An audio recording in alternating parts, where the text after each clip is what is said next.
ಮಲ್ಲಿಕಾರ್ಜುನ್ ಖರ್ಗೆ ಅವರನ್ನ ಟೀಕಿಸುವ ಬರದಲ್ಲಿ ಬಿಜೆಪಿ ಸಮಸ್ಯೆಯೊಂದನ್ನು ಮೈಮೇಲೆ ಎಳೆದುಕೊಂಡಿದೆ. ರಾಜ್ಯಸಭಾ ವಿರೋಧ ಪಕ್ಷದ ನಾಯಕರಾಗಿರುವ ಮಲ್ಲಿಕಾರ್ಜುನ್ ಖರ್ಗೆ ಅವರು ಆಗಸ್ಟ್ 8ರಂದು ಉತ್ತರಾಖಂಡದ ಹಲ್ದ್ವಾನಿಯಲ್ಲಿ ಭಾಷಣ ಮಾಡಿದರು. ಇಲ್ಲಿನ ರಾಮಲೀಲಾ ಮೈದಾನದಲ್ಲಿ ಭಾರಿ ಸಂಖ್ಯೆಯಲ್ಲಿ ಸೇರಿದ ಜನರನ್ನ ಉದ್ದೇಶಿಸಿ ಅವರು ಮಾತನಾಡಿದರು. 2027ರ ಉತ್ತರಾಖಂಡ ವಿಧಾನಸಭೆ ಚುನಾವಣೆಗೆ ಸಂಬಂಧಿಸಿ ಪಕ್ಷದ ಕಾರ್ಯಕ್ರಮ ಇದಾಗಿತ್ತು. ವಿಜಯ ಶಂಖನಾದ ಎಂಬ ಹೆಸರಲ್ಲಿ ಈ ಸಭೆಯನ್ನ ಸಂಘಟಿಸಲಾಗಿತ್ತು. ಲಕ್ಷಾಂತರ ಮಂದಿ ಸಭೆಯಲ್ಲಿ ಭಾಗಿಯಾಗಿದ್ದಾರೆ ಎಂದು ಖರ್ಗೆ ಹೇಳಿದರು. ಆದರೆ ಆಗಸ್ಟ್ 10ರಂದು ಆಘಾತಕಾರಿ ಘಟನೆ ನಡೆಯಿತು. ಶ್ರೀರಾಮ ಸೇನಾ ಧರ್ಮಾರ್ಥ ಸೇವಾನ್ಯಾಸ್ ಎಂಬ ಸಂಘಟನೆಯ ಸದಸ್ಯರು ಅದೇ ರಾಮಲೀಲಾ ಮೈದಾನದಲ್ಲಿ ಹೋಮ ಹವನ ಯಜ್ಞ ಮಾಡಿ ಶುದ್ಧೀಕರಣ ಮಾಡಿದ್ದಾರೆ. ಗಂಗಾಜಲ ಚುಮಕಿಸಿದ್ದಾರೆ. ಶುದ್ಧೀಕರಣದ ಬೇರೆ ಬೇರೆ ವಿಧಿವಿಧಾನಗಳನ್ನು ನಡೆಸಿದ್ದಾರೆ ಅನ್ನೋದು. ಸಂಘಟನೆಯ ಮುಖ್ಯಸ್ಥ ಗಿರೀಶ್ ಚಂದ್ರ ಪಾಂಡೆ ಮಾಧ್ಯಮಗಳಿಗೆ ಹೇಳಿಕೆಯನ್ನು ನೀಡಿದ್ದಾರೆ. ರಾಮಲೀಲಾ ಮೈದಾನವು ಧಾರ್ಮಿಕ ಮತ್ತು ಸಾಂಸ್ಕೃತಿಕ ಕಾರ್ಯಕ್ರಮಗಳಿಗೆ ಮೀಸಲಾಗಿದೆ. ಖರ್ಗೆ ಅವರ ರ್ಯಾಲಿಯಲ್ಲಿ ಹಿಂದೂ ಭಾವನೆಗಳಿಗೆ ನೋವುಂಟು ಮಾಡಲಾಗಿದೆ.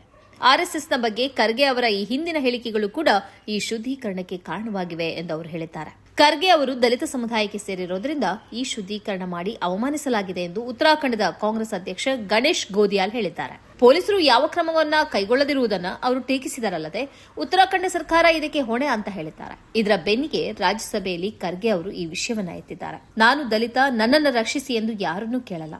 ನನಗೆ ಹೋರಾಡುವ ಶಕ್ತಿ ಇದೆ. ಆದರೆ ಹಲ್ದ್ವಾನಿಯಲ್ಲಿ ವೇದಿಕೆಯನ್ನು ಶುದ್ಧೀಕರಿಸಿದ್ರಿಂದ ಅಸ್ಪೃಶ್ಯತೆಯ ನೋವು ಅನುಭವಿಸಿದೆ, ಅವಮಾನಿತನಾದೆ. ಇದು ಪ್ರಜಾಪ್ರಭುತ್ವಕ್ಕೆ ವಿರುದ್ಧ ಎಂದು ಅವರು ಹೇಳಿದರು. ಆ ಸಭೆಯಲ್ಲಿ ಯಾವುದೇ ಹಿಂದೂ ವಿರೋಧಿ ಘೋಷಣೆಗಳನ್ನು ಕೂಗಿರಲಿಲ್ಲ ಅಂತ ಅವರು ಹೇಳಿದರು. ಶುದ್ಧೀಕರಣ ಮಾಡಿದವರ ವಿರುದ್ಧ ಅಸ್ಪೃಶ್ಯತಾ ಕಾಯ್ದೆಯಡಿ ಪ್ರಕರಣ ದಾಖಲಿಸಬೇಕು ಮತ್ತು ಅವರನ್ನು ಬಂಧಿಸಿ ಜೈಲಿಗೆ ಕಟ್ಟಬೇಕು ಅಂತ ಅವರು ಒತ್ತಾಯಿಸಿದರು. मैंने किसी समाज का, किसी धर्म का नाम नहीं लिया, सिर्फ मैं लोगों के समस्याओं को वहां पर बताया. लेकिन मेरे स्पीच होने के बाद कल वो लोग, बीजेपी के लोग सब मिलके हवन करके उस स्टेज का शुद्धिकरण करने का काम किए. ಯಾವಾಗ ಈ ಪ್ರಕರಣ ಖರ್ಗೆಯ ಮೂಲಕ ರಾಷ್ಟ್ರಮಟ್ಟದ ಸದ್ದು ಮಾಡಿತೋ ಬಿಜೆಪಿ ಅಲರ್ಟ್ ಆಗಿದೆ. ಆ ಸಂಘಟನೆಗೂ ನಮಗೂ ಸಂಬಂಧ ಇಲ್ಲ ಎಂದು ಹೇಳತೊಡಗಿದೆ. ಖರ್ಗೆ ಅವರು ರಾಜ್ಯಸಭೆಯಲ್ಲಿ ಈ ವಿಷಯವನ್ನು ಎತ್ತಿದಾಗ ರಾಜ್ಯಸಭೆಯ ಅಧ್ಯಕ್ಷ ಸಿಪಿ ರಾಧಾಕೃಷ್ಣನ್ ಅವರು ವಿಚಲಿತರಾದರು. ತನಿಖೆ ನಡೆಸಿ ಕ್ರಮ ಕೈಗೊಳ್ಳುವಂತೆ ಕೇಂದ್ರ ಸರ್ಕಾರವನ್ನು ಒತ್ತಾಯಿಸಿದರು. ರಾಜ್ಯಸಭೆಯ ನಾಯಕ ಮತ್ತು ಕೇಂದ್ರ ಸಚಿವ ಜೆಪಿ ನಡ್ಡಾ ಅವರು ತಮಗೆ ಕಳಂಕ ಅಂಟದಿರಲು ಪ್ರಯತ್ನಿಸಿದರು. ಬಿಜೆಪಿ ಇಂತಹ ಚಟುವಟಿಕೆಯನ್ನು ಬೆಂಬಲಿಸೋದಿಲ್ಲ, ಇದು ದುಃಖಕರ, ನಾವು ತನಿಖೆ ನಡೆಸುತ್ತೇವೆ ಮತ್ತು ಖಂಡಿಸುತ್ತೇವೆ ಅಂತ ಹೇಳಿದರು.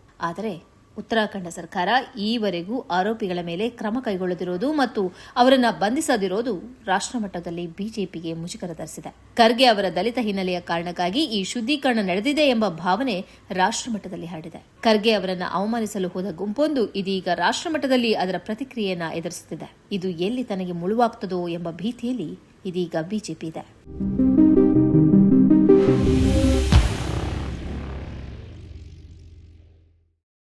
ಈ ಕಾರ್ಯಕ್ರಮದ ಪ್ರಾಯೋಜಕರು ಗಡಿಯಾರ್ ಗ್ರೂಪ್ ಆಫ್ ಕಂಪನೀಸ್,